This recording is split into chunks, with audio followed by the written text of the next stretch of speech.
The lake house. Ellie had always dreamed of owning a quiet lakeside retreat.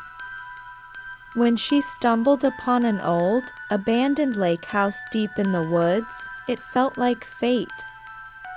The locals in town had whispered rumors about the house, that strange things happened there, but Ellie dismissed them as small-town superstition. The first few days were peaceful.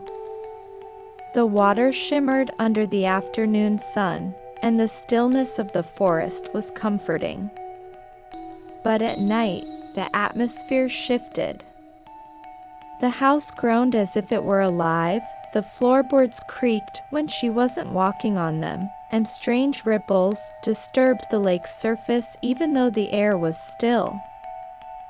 One night, just after midnight, Ellie heard a soft splashing sound. She glanced out the window and saw what looked like a figure standing in the middle of the lake, completely still. The figure seemed to be staring directly at her, though it had no face. Ellie's heart raced, but when she blinked, the figure was gone. The next day, she found wet footprints leading from the lake to her back door. Uneasy, she decided to ask around town about the house. A local woman told her the haunting story of a family that had drowned in the lake decades ago. No one knew how or why, but they said the house had been cursed ever since. Ellie tried to brush it off, but that night, the figure appeared again. This time, it was closer, standing at the edge of the dock.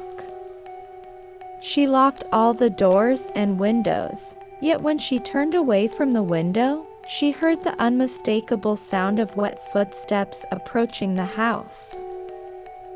Panicking, Ellie rushed to her bedroom and hid under the covers, but the footsteps followed her, louder and closer, until they stopped outside her door. A soft knock echoed through the room. Holding her breath, she dared to peek out.